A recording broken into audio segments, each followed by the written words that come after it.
Thank you, Stella. Then I request James Astleford, Country Director for ADRA Kenya, to briefly give his remark, because he was with ADRA Canada before and now with ADRA Kenya. So he has experience from both sides of the globe.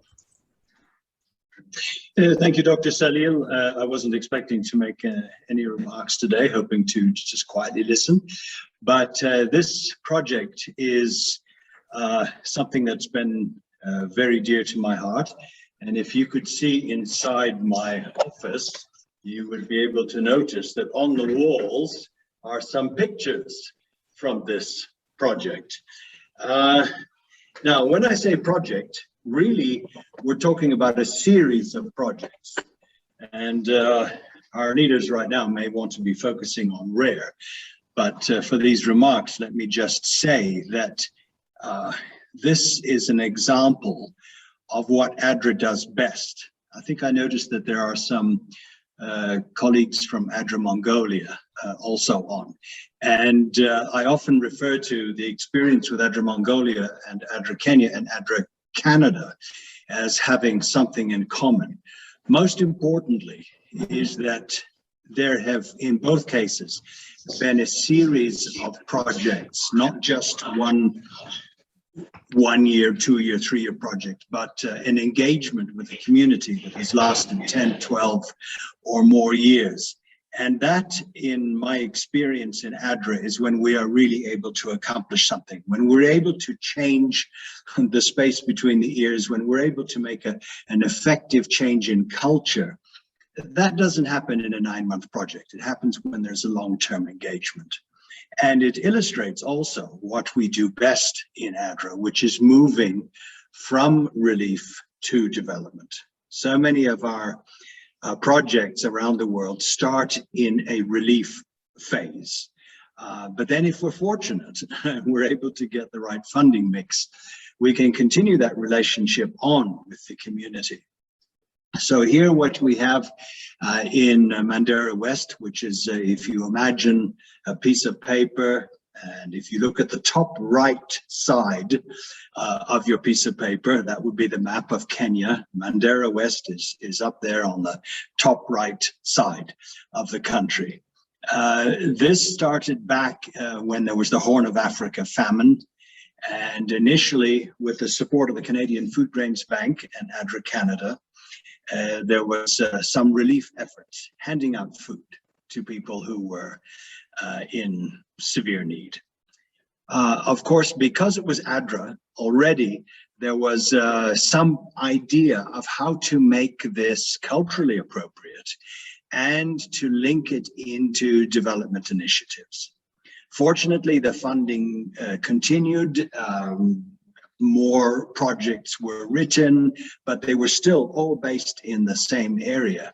And the initiative moved from just handing out food to helping people to grow food for themselves in this arid, semi-arid country, and therefore to be able to change their lives. Significant because these are pastoralist people who have traditionally relied on a meat-based diet. Their goats and other animals are what provided their nutrition. Because they were pastoralists also, they're culturally used to traveling great distances, crossing the border into Ethiopia once or twice a year to find fodder for their animals. So therefore, the project also evolved into looking at not just how to grow a kitchen garden, but how to grow fodder for the animals, which are still very integral to the community, and ensuring that the community could be more stable in one place, which also allowed for social services, schooling, medical services, and so forth to take place. Whatever you hear about the objectives of this project, RARE, and any of the preceding projects, like all good projects that ADRA does, there were the unintended consequences, which fortunately were very beneficial. And what happened significantly in this area was the empowerment of women. because women who were running their little kitchen gardens were also discovering that they could sell some of the extra produce for cash. I've talked with women who, for the first time in their lives, actually had money in their hands that they got to control, not the man of the house. And consequently, as we all know in ADRA, because women are concerned about family and community, that money was spent very often in education, health, maybe a few dollars or shillings to the man to have the odd drink or two, but significantly the money went to the family. So that empowerment of the women in the community has been, to me, a significant aspect. So the growth, the evolution from a purely relief handout came to be something where people were growing enough food for 3 meals a day, not perhaps one, where people were empowered to make their own decisions, to gain economic freedom.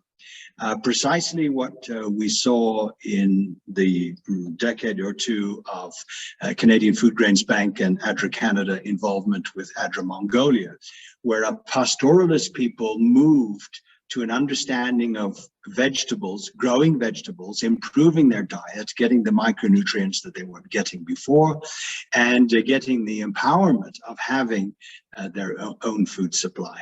So for me, I'm extremely delighted and proud to be a part of this project, the parallel one in Mongolia, and of course all of our other projects in the countries that you are all representing, where we are able, thank God, to move from relief to development and make a significant impact on the community, change people's perceptions, especially where you've got different religious and ethnic understandings, getting to the place where people trust ADRA, understand that there's a partnership that can make a positive difference in their lives.